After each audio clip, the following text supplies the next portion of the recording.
The supercar worth more than $2 million rolled slowly down the red carpet of a gala reserved only for New York's wealthiest.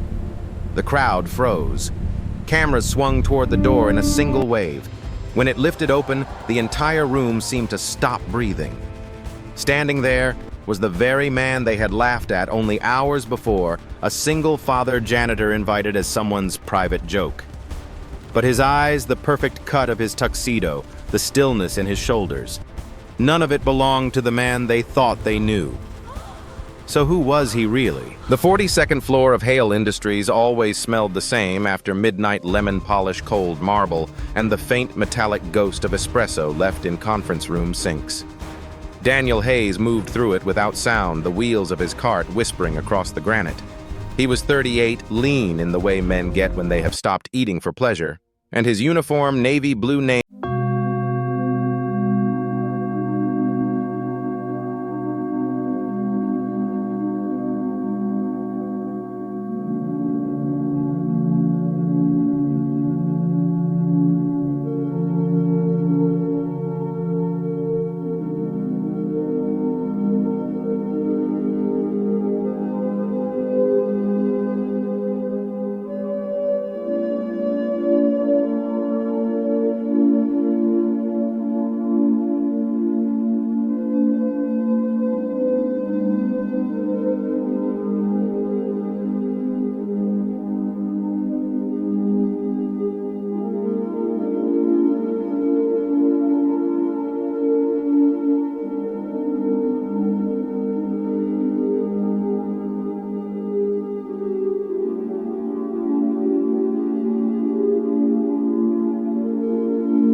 to Elena in the last week holding his hand with fingers that had become too light. To the moment she had said very quietly, "Promise me you won't punish them for what they don't know about you." He had not known what she meant then. He thought sometimes that he was beginning to understand. 3 years ago, before any of this kitchen, before the radiator and the night shift and the cart, Daniel Hayes had been the founder of Hayes Capital, the youngest hedge fund manager in Manhattan, to cross $7 billion under management. Forbes had called him the quantitative miracle of the decade. When Elena got sick, he discovered in a way no model had ever predicted that none of it could buy a single additional morning. He closed the fund the month she died. He moved most of the money into a trust that bore her name. And then he chose very deliberately the only kind of work that would let him stand at the school gate at 3 o'clock every afternoon. The fact that the trust still quietly held 23.7% of Hale Industries through a chain of shell companies that not even the company's CEO had ever bothered to trace was something he did not allow himself to think about most days. The next afternoon on the executive floor, a different kind of evening was beginning. In the private dining room behind the boardroom, Victoria Hale was on her third glass of champagne, with 3 of her vice presidents celebrating a contract that had cleared $400 million in revenue before lunch. She was 41 sharp, the way a knife sharpened too many times becomes sharp thin at the edge, beautiful, dangerous to handle. She had built Hale Industries from a leased office and a single patent. Nobody in the room remembered or had ever known that her father had been a window washer in the Bronx, or that he had fallen from the 14th floor of an office building when she was 16. She had spent 25 years making sure no one would ever look at her the way people had looked at him. One of the vice presidents, a man named Whitfield, was already laughing too loud. "Last year we invited the pizza kid. Remember, he brought his mother." "God," another said. "Who do we get this year?" Victoria glanced through the glass partition. Down the hall beyond the boardroom, a man in a Navy uniform was wiping a smudge from the elevator panel with a slow, patient motion. She had passed him 3 times a week for 2 years and had never until this moment registered his face. "Him," she said. "The janitor. 42nd floor. He bows whenever I walk by." Her smile was small and clean. "Send him an invitation to the Gala. Watch what he does with a flute of Krug." The vice presidents laughed. The invitation was drafted printed on heavy cream stock with the company seal sealed in a cream envelope with his name in calligraphy and placed an hour later on the top shelf of Daniel Hayes's cleaning cart. He found it at 11:14 that night. He read it once in the elevator going down. His expression did not change. At home with Lily asleep in the next room, he opened the bottom drawer of the dresser and took out a phone he had not turned on in 3 years, 4 months and 11 days. He plugged it in. He waited until it lit.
to a pair of bronze doors held open by men in white gloves. Photographers were 3 deep on either side.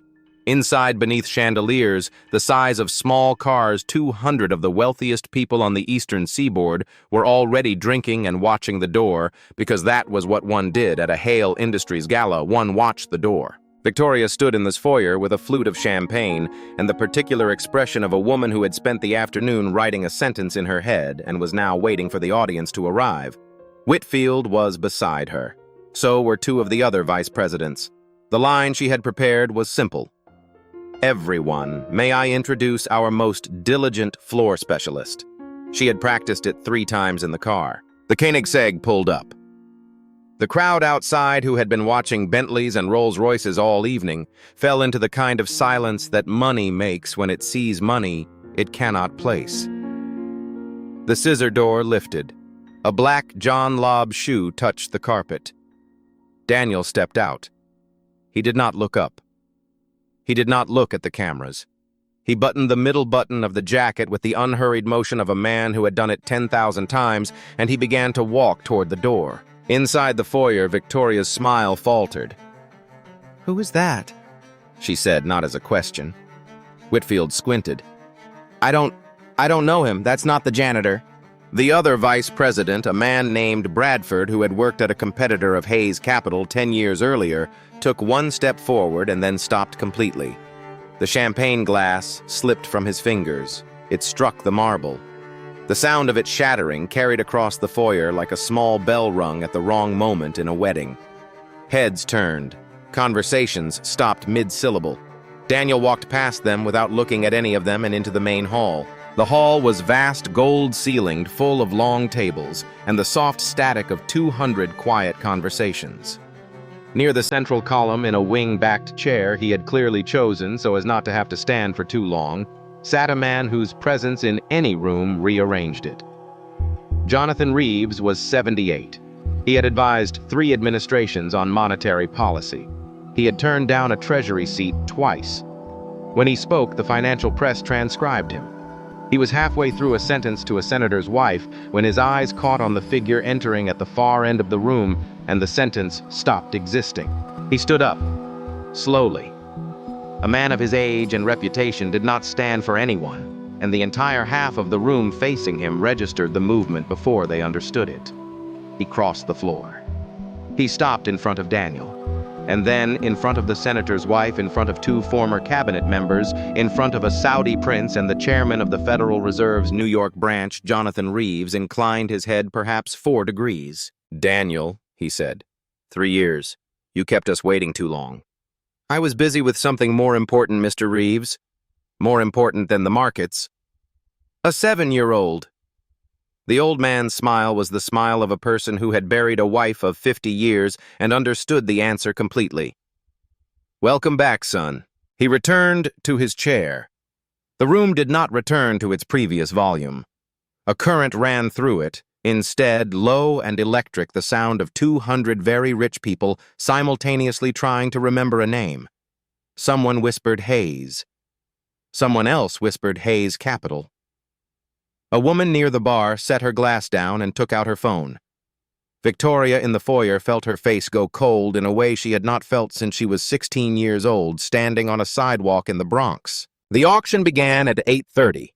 A young hedge fund manager named Brent Kessler, 32, expensively haircut, took the small podium to introduce a green energy lot. He had been waiting for an opportunity like this for 2 years. He spoke with the confidence of a man who had been told too often that he was brilliant. The Morgan 2022 report, he said, projects compound returns of 19% annually for the next decade in this sector. Anyone not allocating 15% of their book here is going to look very stupid in 18 months. There was the polite applause that follows any sentence containing both a number and a threat. Daniel was standing at the back of the room with a glass of water. He spoke without raising his voice. The acoustics of gold ceilings carry a quiet voice farther than a loud one. The Morgan report was retracted by its lead author last April. The room turned. Brent Kessler on the podium located the speaker and tried to recover. "I'm sorry, who?" If you allocate the way you just suggested, Daniel continued, the same way another man might mention the time, you will lose approximately $340 million over the next 18 months. Possibly less if you exit cleanly when the second quarter revisions come out in February. I would not recommend waiting. The silence that followed had a different quality than the silence in the foyer. This one had teeth. Jonathan Reeves, in his wing-backed chair, gave one slow, deliberate nod. The chairman of the Federal Reserve's New York branch wrote something down on a cocktail napkin. Brent Kessler stepped down from the podium without finishing his sentence. A woman in her 70s, silver-haired, wearing a black dress that cost less than her earrings, turned to Victoria, who had drifted into the main hall without quite meaning to. The woman ran an $80 billion pension fund and did not waste words. "Victoria, is he your guest?" Victoria's smile arrived a half-second late. "A particularly distinguished one, yes." The woman looked at her for another beat, the way one looks at a child who has just lied about a broken vase and then turned back toward Daniel without answering. Within 20 minutes, the geometry of the room had reorganized itself around him. A real estate billionaire whose buildings defined 3 Manhattan skylines crossed the floor to shake his hand. A retired senator from Connecticut introduced his wife. The founder of an artificial intelligence company that had gone public the previous spring asked almost shyly whether Daniel was taking meetings again. To each of them, Daniel was unfailingly courteous and entirely unwarm the way a man is courteous to people he has decided for reasons of his own not to need. Victoria watched from 20 feet away and felt something she had not felt in 15 years of running a public company. She felt small. Not in the room she was still its host, but inside her own chest, where a 16-year-old girl from the Bronx was suddenly mortifyingly awake. She crossed the floor. She had to. The longer she stood at the edge, the worse it would become. "Mr. Hayes, isn't it?" she said. Her voice arrived almost steady. "I don't believe we have any acquaintances in common." Daniel looked at her for the first time all evening. There was no anger in the look. There was no triumph. There was something much harder to bear, which was simply attention, the same calm attention he gave the painting in the executive corridor at 1 in the morning. "We do, Mrs. Hale," he said. "You walk past me 3 times a week. I clean the hallway on the 42nd floor." The hand holding her champagne glass moved very slightly. 2 people standing close enough to hear took a half-step back the way bystanders step back from an accident before they have consciously registered what they have seen. He did not press it. He did not have to. He looked back across the room at Jonathan Reeves and gave the old man a small nod, and Victoria understood in that moment that the only person at her own gala who could destroy her was choosing second by second not to. She thought against her will of the words her father had said the morning he died. "Just be kind, kiddo. The world is hard enough." She had spent 25 years proving to him posthumously that kindness was a luxury for people who had never had to climb. She did not know, standing in front of Daniel Hayes, what she had been climbing away from. The catastrophe arrived from a direction she had not anticipated. The bronze doors opened a second time, and Arthur Whitmore walked in. 71 years old, gray-suited, carrying a slim leather portfolio under his arm. He had not been invited to the gala. He had come because Daniel had asked him to bring documents that could not wait until morning, and Arthur Whitmore, having waited 3 years for a reason to walk back into a room like this, had not been about to wait until morning. He crossed the hall directly to Daniel. He saw Victoria standing 2 feet to Daniel's left the moment he arrived. He had studied her quarterly filings for 3 years. He knew her face better than she would ever know his. He understood with the full weight of his 71 years exactly what he was about to do. He did it anyway. "Mr. Hayes, forgive the interruption. I have the trust restructuring papers. As majority holder of 23.7% of Hale Industries' outstanding shares, your signature is required before close of next quarter. I thought, given that you were already in the building..." The sentence had been spoken at conversational volume. 3 people heard it cleanly. By the count of 10, it had traveled in fragments and whispers to perhaps 40 more. The chairman of the Federal Reserve's New York branch turned his head very slowly. A reporter from the Wall Street Journal, present as a guest of one of the board members, lifted her phone above the level of her drink.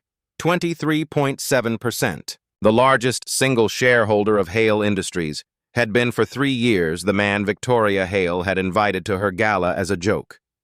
The room around Victoria did not exactly tilt.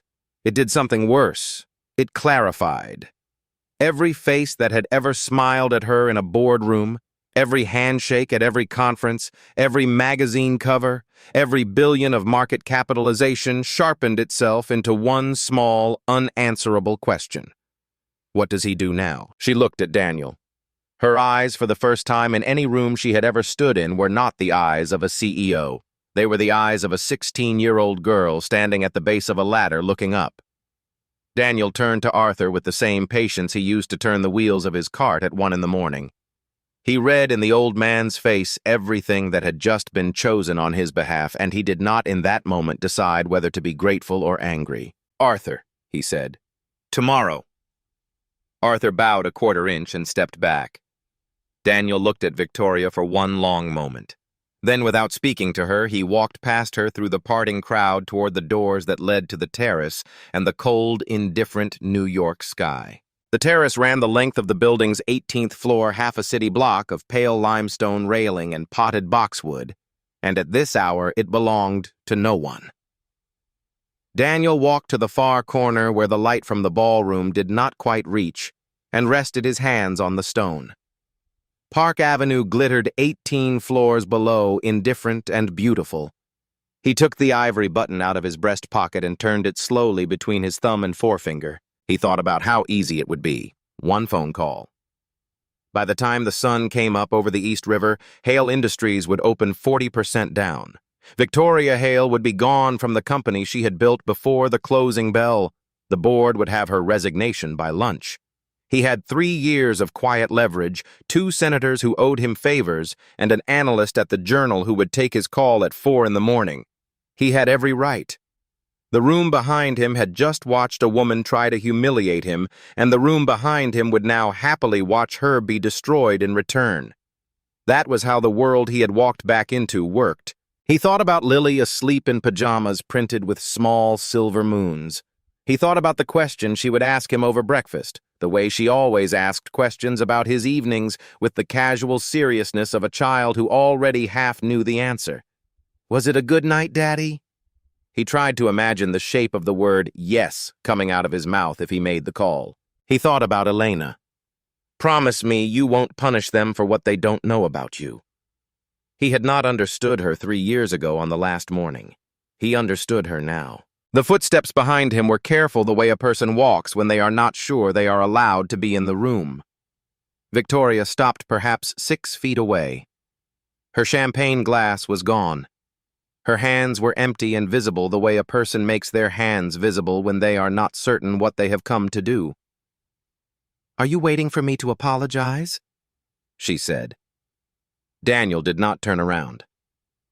"I'm waiting for my car." The wind moved the boxwood. Somewhere below them a siren rose and faded. "My father washed windows," she said. Her voice had the unfamiliar quality of being used for the first time on a sentence she had never spoken aloud. "He fell from the 14th floor of a building on Lexington when I was 16. I swore I would never be him. I thought the best way not to be him was to hate everything he had been." Daniel turned then. He looked at her. The terrace lights caught the side of her face, and for a moment, she was not the CEO of Hale Industries at all. She was a girl on a sidewalk in the Bronx looking up. "Did it work?" he asked. "Did hating him help you stop missing him?" A single tear moved down her cheek. She did not wipe it away. She seemed not to know it was there. "My wife died of cancer," he said more quietly. "On her last day, she held my hand and told me she wasn't jealous of any woman who might come after her. Only of the world I would go back to without her. I didn't understand what she meant until tonight. She knew I would come back to this, and she was afraid of what it would turn me into." He took one step toward Victoria, not threatening, not close. Not, "I don't have anything to forgive you for Mrs. Hale. You didn't hurt me. You hurt a 16-year-old girl who has been standing at the bottom of a ladder for 25 years. That isn't my work to do." He took the ivory button from where it rested in his palm and held it out to her. She looked at it without understanding. "It belonged to my wife," he said. Hold on to it until you remember who made you who you are. Then give it back." She lifted her hand slowly. He set the button in the center of her palm.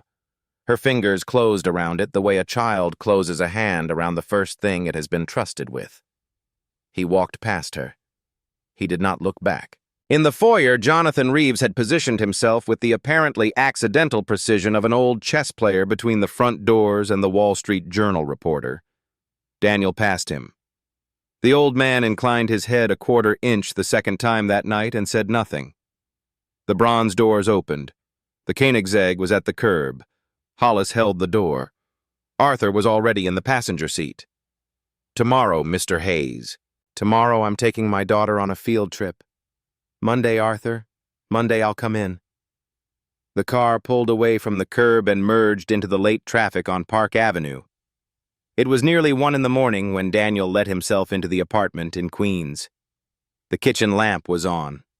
Lily was at the table, a book open in front of her, a glass of milk beside it, the careful pretense of a child who had decided to be caught reading rather than caught waiting. She looked up at him in the tuxedo, and her eyes went round. "You look like the picture of Mom's wedding." He sat down on the chair beside her. He did not feel tired. He felt for the first time in 3 years present. "Where's Mom's button, Daddy?" "I lent it to someone who was lost," he said. "She'll bring it back." "Was tonight fun?" He looked at his daughter for a long moment. "I remembered who I am, sweetheart." He turned out the kitchen light and gathered her into his arms.